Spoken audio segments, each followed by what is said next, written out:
Hey, I'd like to welcome you to another episode of the Mission Matters Business Podcast, your source for all things business. My name is Adam Torres. You can follow me on Instagram at AskAdamTorres. Keep up with my book releases, book tour schedule, signings, all that other good stuff. Always love to connect with you there. And as always, if you'd like to apply to become a co-author of one of my upcoming books, just head on over to the website, missionmatters.com, and click on Become an Author to apply. All right, so today I have Jerremy Newsome on the line, and he's CEO over at Real Life Trade. Jerremy, welcome to the show. Thanks so much, Adam, for having me. I really appreciate it, man. So I appreciate you being on the show. I want to get into real life trading. I know you have a conference coming up, but first, I have to bring this to the world. We were talking in the pre-show, and I was like, Jerremy, I love you. You're the only Jerremy I've ever met with 2 R's in their first name. Tell us the story for Mom, please. Absolutely.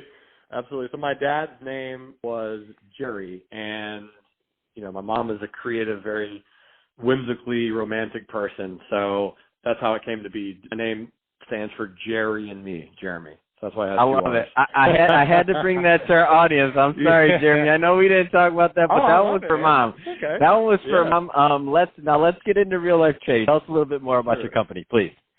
Yeah, man. Real Life Trading. So it's a company that I created a few years ago, back in 2014, to really just help educate folks from around the world a little bit more about the stock market. And I felt that over my collegiate career, as I was going into college and things like that, I just didn't feel there was a lot of good information about how the stock market worked, how to trade it, what it is, how it moves. And I also found there was very little excitement behind it. Most of the conferences or seminars or videos that I watched were all very boring. And I thought, man, how cool would it be if I could teach someone this information, but also do it in a way that they enjoyed it? And that's kind of how Real Life Trading came to be, more or less. Man, that's awesome. So what kind of students or what kind of clients do you typically work with or typically gravitate to you? Because there's some people listening right now that are like, is a trading course right for me? Is it not? Am I the right fit? Tell us a little bit more about that. Yeah, that's a very, very good question, man. Thanks for asking. And what I would say, Adam, regarding my specific clientele, they're generally 45 and older, both men and women, predominantly men, but I want more women to be investors and more women in the trading market, in the trading environment. But usually they're approaching retirement. They have retirement on their mind, thinking about retirement, and they just want to know, how do I make my money last longer?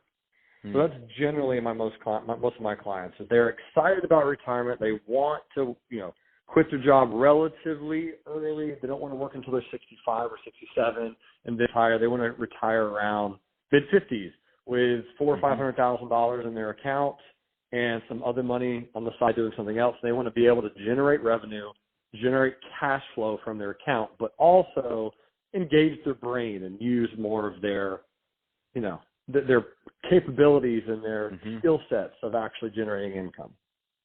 What are some of, because you have a very defined niche, and I like that, because when you, and I obviously more are welcome, but doing this as long as you've been doing, niches and certain types of people come to you, and then the material and everything that you do gets better and better. So for your niche and for that age range and the group that you're currently working with, what are some of their common concerns or pain points? Because I know it's going to be different, right, from client to client, but, you work with enough people in the same kind of niches and you kind of see themes arise. What are some of those themes that you know? Yeah, that's a great question. Realistically, biggest pain from most of my clients comes down to risk, because they have spent a lot of time in their fields. They've spent a lot of time at work. They have some money saved up. They just don't totally know what to do with it. They've read some books. They've heard about the stock market. They know a little bit about real estate investing. They're on the verge of having breakthroughs, but they just don't really know what to do next. They're just kind of like, I don't know. I have some money. I've worked 20 years. I'm an engineer, or I'm a pilot, or I'm a teacher or a firefighter, and they just don't fully 100% know what's next. And I don't say that I ever know anyone's career path or future or destiny, but my main objective is just to bring them questions they might not have thought of before. I realized at an early age, Adam, that one of my skill sets was not being afraid to appear really stupid. So in school, through my whole life, I was the guy at the very back or the very front of the class, always raising my hand, asking 3 or 4 questions every class. because it takes me a while to learn something. But once I get it, I've got it forever. And that's kind of happens in this realm, is I found that a lot of clients that I work with, both men and women, again, all over the world, from Dubai to Hawaii to Australia to Germany to anywhere in the U.S., I figured out that a lot of them just need someone who can help guide them with good questions to find out what they want to do, how they want to do it, and also do it in a safe way, because most people know that penny stocks are a giant scam. So I trade mostly large cap companies, your Apple, Google, Facebooks, and I just know all the instruments behind how these things move, as far as options and stocks and being able to protect yourself and being able to limit your downside risk and take advantage of short-term moves and long-term moves and just be smart about it, which right now is a very polarizing time to even bring up the stock market, because we're in a 25% correction because of the coronavirus. So people are truly in a panic mode right now, man, because they're terrified, they're scared. People who are about to retire have just lost 25% of their whole account, and they don't know what to do. And it's happened in 3 weeks. So this is one of the fastest pullbacks that we've ever had in history, in the entire history of the stock market. This is one of the biggest, fastest ones ever. So this is a really, really scary time, but it's a time that I really like to stress to people that it's all about knowing how the instruments work. What does a typical engagement look like from one of your students or one of the people that work with you? Is it like, and I'm talking about length of time, by the way, is it normally like a short engagement, like a couple weeks, a month? Is it ongoing? Is it what are your thoughts on that, just so that people have a good expectation when they follow up with you? Yeah, that's a valid question, man. I mean, realistically, I always want to make it as short as possible in the extent of I want to make someone's learning as quick as they can. But generally it's ongoing, because the market changes every single day. The educational aspect of the market, learning a little bit about it, understanding the procedures and the jargon and the terminology and certain instruments, usually takes about 3 months. After that 3 month period of, okay, I got it, I know this, I have this tool, I came up with a really interesting concept for traders or for people who are interested in it to actually log in and watch me do it day to day. And so I have what's called like a stream, my screen as I'm trading. And I kind of discuss and walk people through my thoughts and opinions on the market and why I think it's going to do X, Y, Z and what's likely going to happen from here and so on and so forth. So overall, usually it's ongoing. That's awesome, and I'm a fan of ongoing courses. So when somebody tells me that they're going to teach somebody everything and it's done, and in 1 month you're all set and just go, I'm like, that doesn't usually work. So I love when somebody says it's ongoing. I love that you're letting them have the real experience of watching you also do it. So I mean, there's no other way. In my opinion, that's one of the best ways to learn.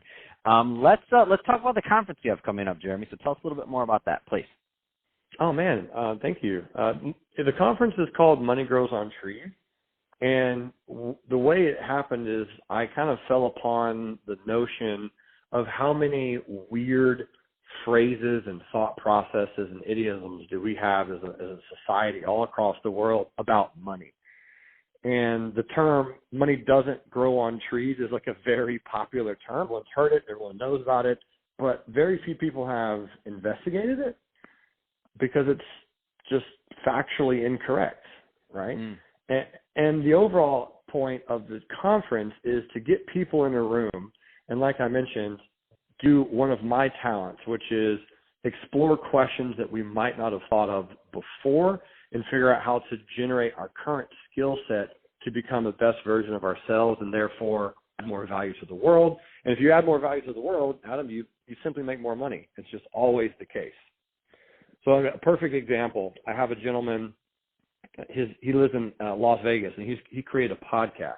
So he reached out to me last year as part of a follow-up phone call from my event that I had last year, the Money Grows on Trees event. And he simply wanted to learn, how do I grow my podcast? He's like, hey man, how do I grow my podcast? What's some skills? What's some things I can do? What are some tips and tricks?